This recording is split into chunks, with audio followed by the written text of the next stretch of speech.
Alright, back with another video from Lizard Landscapes. Got a mountain reflection. So really this idea came about with the goal of trying to get this look of having a reflection in a lake. And so this is really more of a beginner leaning towards intermediate skill level project. But very basic model building going on here. So sit back and relax and enjoy watching me make this mountain diorama. So you want to make sure that you are near an open window for adequate ventilation, because we're going to be using some hot wires from the hot wire foam factory. You also want to make sure you have one of these professional gas masks, help to protect you from the dust and the fumes. So usually I start off each project with a basic sketch and have a couple of different angles here.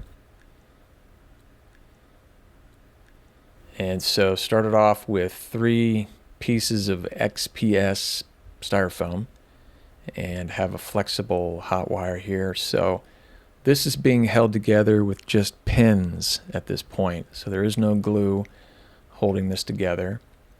So I found that it was better to, at first, hold everything together with these small pins so that you can change your mind if you're wanting to. So waiting to apply the glue. So trying to carve out these 3 peaks of the mountain.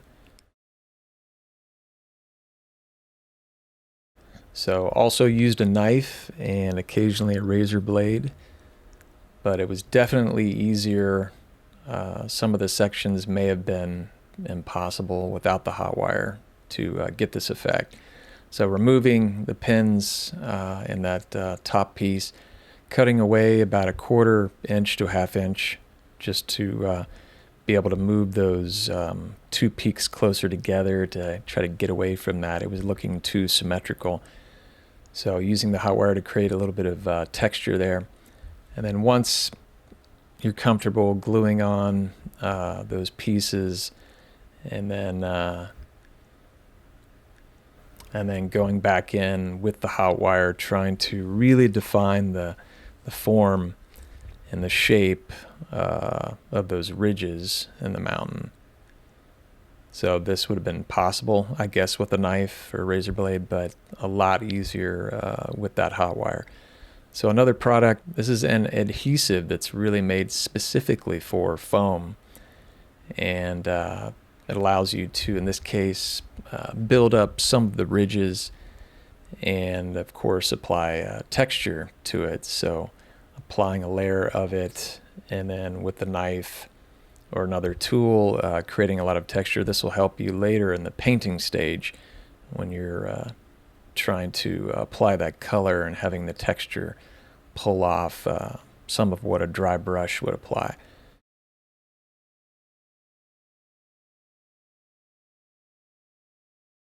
So using a piece of plastic here, and really this is just for the purposes of trying to figure out where the reflection is going to be, how much as far as the length and width for the lake that I'm going to have to build to be able to see the full mountain and the reflection. So drawing out where the lake is going to be and the dimensions of the base. And going ahead and cutting this out with one of the straight hot wires. So it basically ended up being kind of like a perfect square shape.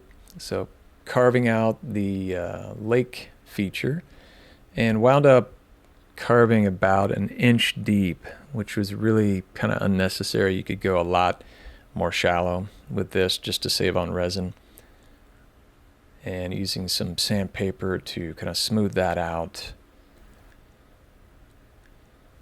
and cutting the corners just to create more texture so it doesn't just look like this perfect square for the base. and using some leftover pieces of that same foam to build up the landscape. So just so that you don't have this mountain and it's, moving down into this completely flat landscape. So gluing on the mountain and using some foam coat. This is also a product from the hot wire foam factory. You can also use grout, but this will basically help blend between those pieces of foam so that the topography is a lot more smooth, and also helped with being able to blend some of those ridges of the mountain down into the lower part of the landscape. Really helps set that mountain into that space. And then deciding it needed a little bit more as far as like a build up on one side, again, to kind of get away from the symmetrical look. And then adding another layer of foam coat, and then using some sandpaper to get rid of some of those loose parts before I do the painting stage. And then painting with a kind of basic medium brown, covering everything, and then going in and covering the mountain, in this case with like a dark brown with a lot of gray added to it. I'm going to cover all of that up, all of the, in this case, that white area before you start painting. So painting on some other colors and values of similar color, gray, brown, and ended up using a little bit of burnt orange and light gray. So making sure to not cover up all of that base color. And then painting on the color of the lake, just like a muted sort of medium to dark blue, and painted well above where I knew the water line was going to be, where the resin was going to, reach, so that later you can then go back in and paint the landscape right down to the water line. And going in and dry brushing that top part, applying snow to those peaks. So removing most of the paint onto a paper towel, and then allowing all of that texture that you applied to pull off some of that white paint. And then using some of that dark brown base color, going back in and sort of redefining some of those ridges, and really helps to, shape that mountain and give it a lot of character. Then applying a sealant to that water area. So this has got to be able to hold real water before I pour expensive resin into it. And be sure and watch this intermission. All right, time for another intermission. This is where I go completely off topic and try to motivate those who haven't found God yet to start searching. One thing I've noticed in the comments of my videos is some people are opposed to the idea of others sharing their faith. I can certainly relate, because when I was not a Christian, I, for whatever reason, didn't like it either. But I think it was because I didn't understand what was happening when someone witnesses. I didn't realize they were doing it because they cared about others. Now, some might say that this is not the platform for doing this, as in create a video just about this topic. But the question is, would you have found it? Would you have searched for the topic? I, for one, had to stumble upon Christianity, as in I did not go searching for it. Essentially, sharing one's faith is kind of a tough love thing, because whether someone wants to admit it or not, we all kind of want other people to just tell us what we want to hear. But we can probably all think of a moment where someone told us something we didn't like at the time, but then later was thankful they told us. Remember when you were a kid, and yes, I realize some listening are kids, but there were many times your parents told you something you didn't agree with, and I realize that not all people had a great upbringing and no parent is perfect, but for the most part, your parents were repeatedly trying to essentially save you from yourself, telling you things you didn't like at the time, but usually people at some point, either in their 20s, 30s, or 40s, have that moment where they say to themselves, my parents were right. For me, it was many different moments where I would be grumbling to myself, there's another thing my dad was right about. One of my friends even wrote his dad a letter apologizing. It's that moment when you realize they were just caring about you. And it's basically the same thing going on when someone shares their faith with you. The point is, be careful of the people telling you what you want to hear, instead of the people telling you what you might not want to hear but need to hear. Hopefully the takeaway from any of these messages is that this topic of God, eternity, heaven and hell is worthy of your time.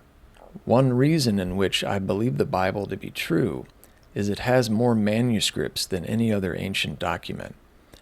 And when you look at a comparison between the Bible and other ancient docs, it's not even close.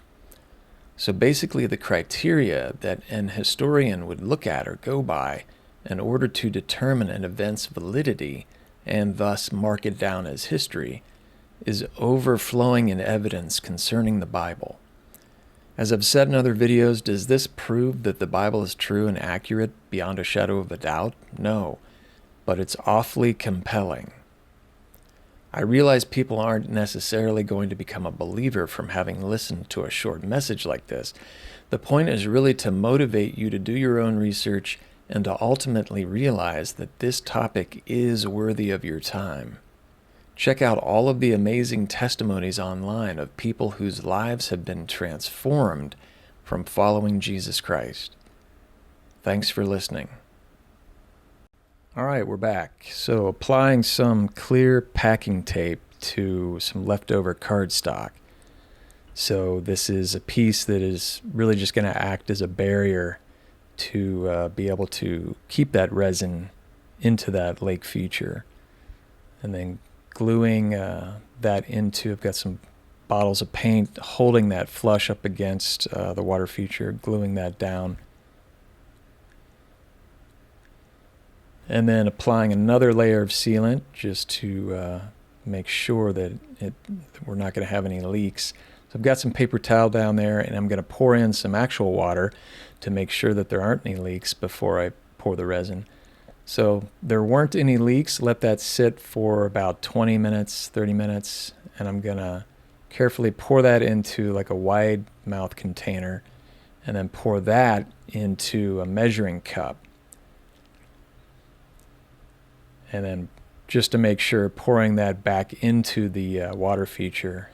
And you do this just to be able to dial in perfectly the amount of resin to measure out, so just so that you're not wasting any. So I will have a list of the materials in the description below, and just combining, usually it's one bottle to two parts of another bottle, mixing this up for about 15 minutes, and then going ahead and pouring this resin into the water feature. And so I wound up letting this sit for about a week.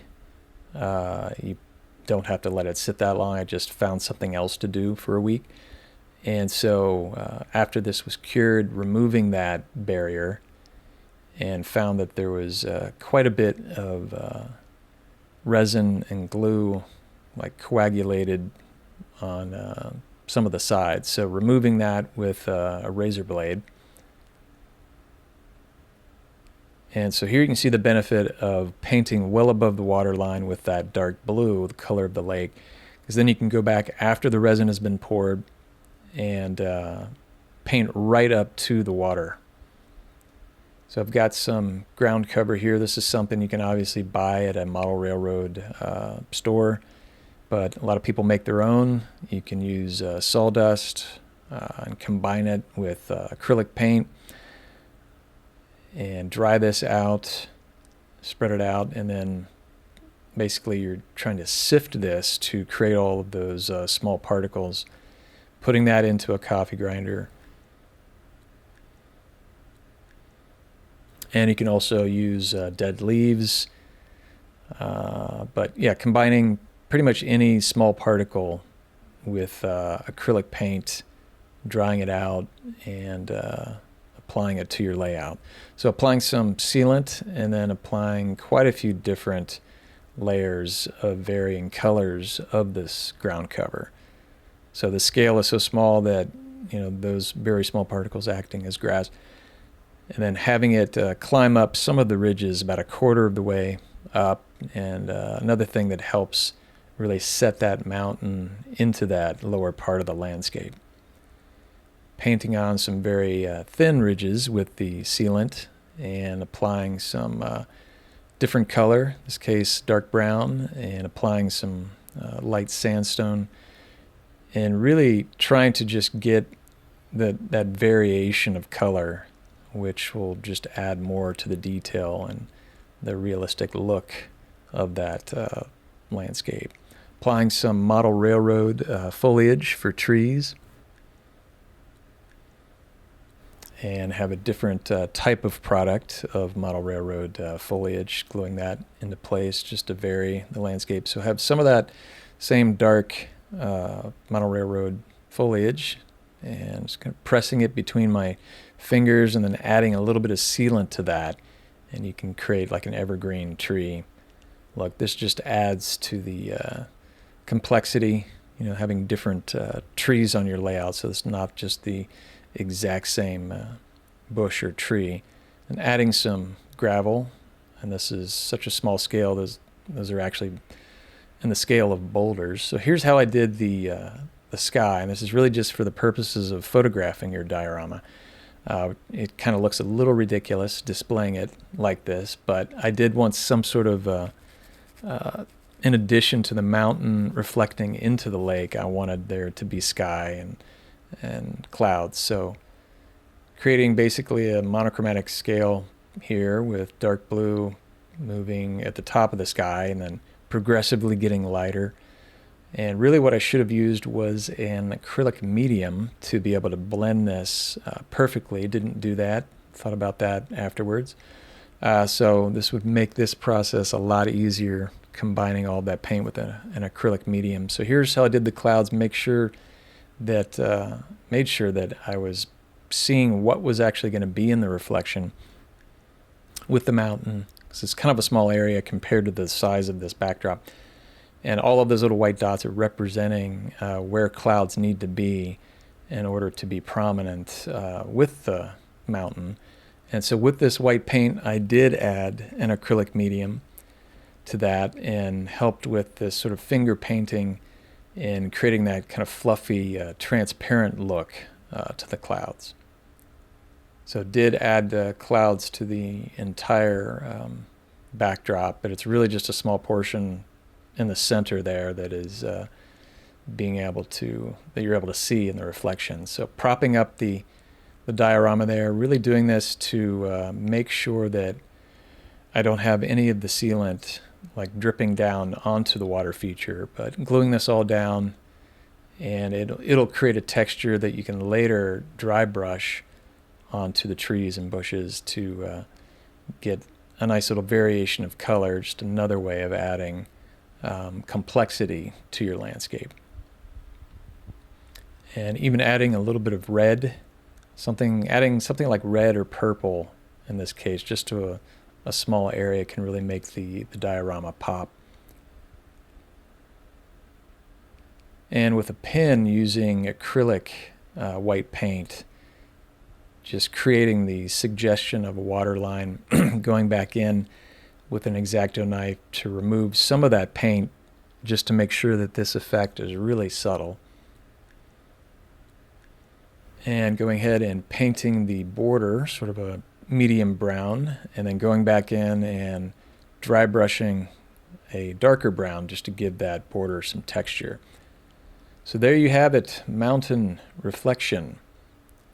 So this is, like I say, really more of a beginner leaning towards intermediate skill level project. So try this out and make sure to check out the rest of the channel for a lot more tutorials, and check out my second and third YouTube channel. I'll leave a link in the description below, and as always, thanks for watching.